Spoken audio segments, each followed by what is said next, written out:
បាទជំរាបសួរពុកម៉ែបងប្អូនទាំងអស់គ្នានៅក្នុងបណ្ដាញ YouTube បាទណាបាទថ្ងៃនេះថ្ងៃសិលបាទថ្ងៃសិលថ្ងៃពេញបោថ្ងៃទី2ខែ2ឆ្នាំ2026បាទមានវត្ថុបុរាណ2ដុំឬក៏3តួអង្គដើម្បីប្រហោះហ្នឹងហើយចែករំលែកឲ្យបងប្អូនបានមើលបានឃើញនៅក្នុងសង្គម YouTube បាទណាបាទមួយអង្គនេះគឺចង់ថាស្នែងប្រះរលេះបាទណាស្នែងប្រះរលេះឬស្នែងប្រះកាច់ស្នែងប្រះអង្គោះទៅធំចង់កាច់ជាថ្មនេះបាទធំណាស់ដៃពេញបឹបបាទពីរតួអង្គនេះបាទមើលទៅមានព្រលឹងអញ្ចឹងណាដូចមើលមកយើងវិញអញ្ចឹងបាទយើងមើលអញ្ចឹងដូចមើលមកយើងវិញអញ្ចឹងបាទដូចមានវិញ្ញាណអញ្ចឹងណាបាទយើងមើលស្រឡឹងមើលអញ្ចឹងបាទទឹកដៃឆ្លាក់ស្អាតមែនទែនបាទដូចពណ៌កមូនយើងមើលតែប្រភពព្រះអង្គទៅមុខព្រះអង្គបាទដូចមើលមកយើងវិញអញ្ចឹងបាទណាហ្នឹងហើយដូចញញឹមដាក់យើងវិញអញ្ចឹងបាទអញ្ចឹងអស់លោកមើលទៅណាមើលនេះជាព្រះសីវលីណាព្រះសីវលីមហាលាភណាចឹងគេថាព្រះសីវលីគឺជាគេថាអ្នកជាលិតិហ្នឹងគឺបណ្ដូលគេថាហើយខាងគេថាស្នេហ៍មតាមហានិយមបាទណា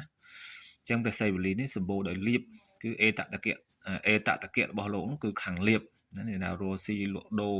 បាទគឺត្រឹមត្រូវនេះជាព្រះកម្ចាយណៈណាព្រះកម្ចាយណៈក៏គេជឿថាខាងស្នេហ៍មតាមហានិយមដែរពីព្រះអង្គនេះណាបាទទឹកដៃវិញបាទមើ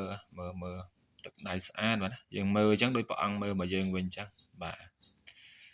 នៅមួយខ្ញុំយូរឆ្នាំហើយបាទយូរឆ្នាំហើយបាទយើងវាយតិចនៅជាមួយខ្ញុំ4ភាសាទៅ5ភាសាបាទណាហ្នឹងហើយយើងវាយតិច5ភាសាកាលខ្ញុំនៅបួស5ភាសានុប្រាស់គេប្រើខាងអីខាងតិចតិជុំចរមចរើនបើថាប្រមាវិស៊ីអស់ទៅនៅសល់គល់គឺត្រឹមទៅដើម្បីយកមកឆ្លាក់បាទណាហើយឆ្លាក់ព្រះសីវលីសម្បូរទេវតាធម្មថារសាពុទ្ធទេវតាទាំងឡាយហ្នឹងបានទៅកាត់ទេវតាដោយសារលោកនៅជាមនុស្សធ្វើបុណ្យជុំគ្នាព្រះសីវលីនាំធ្វើបុណ្យទៅពេលកាត់ទេវតាទៅដល់ពេលលោកបានសម្រេចធម៌ជាព្រះអរហន្តក៏ទេវតាទាំងឡាយហ្នឹងតាមឲ្យលៀបតាមថារសាឲ្យលៀបឲ្យជ័យយ៉ាងទៅបាទលើកំចាយអណៈណាជាព្រះដែលព្រះអង្គថាជាពុទ្ធជាម្ចាស់នៃយើងស្អាតជាងគេនៅលើលោកបាទហើយមានព្រះកម្ចាយអណៈហ្នឹងគឺស្អាតបាទបន្ទាប់ពីព្រះអង្គមកគឺ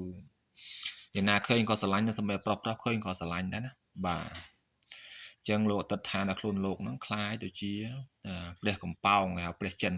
តែពិតព្រះអរហន្តយើងនឹងឯងបាទណាបាទហើយមួយនេះវិញបាទណាបាទមួយនេះណាដូចគ្នាចឹងបាទណាហ្នឹងហើយស្នែងប្រះរលេះបាទនេះវាដល់បាទសិតតែយុគកាល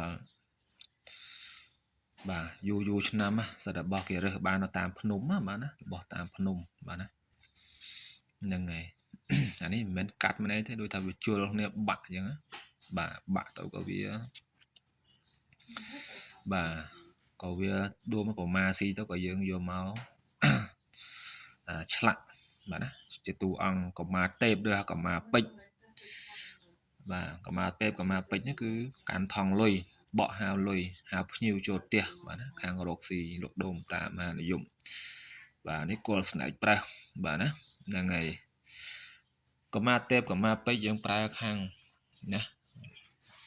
លក់ដូររកស៊ីហៅភ្ញៀវហៅលៀបឬក៏ឲ្យដឹងមុនឬក៏ការពារនៅពួកអមនុស្សខ្មោចព្រាយទាំងឡាយអញ្ចឹងការពារអំពើអំពន់ហ្នឹងទៅ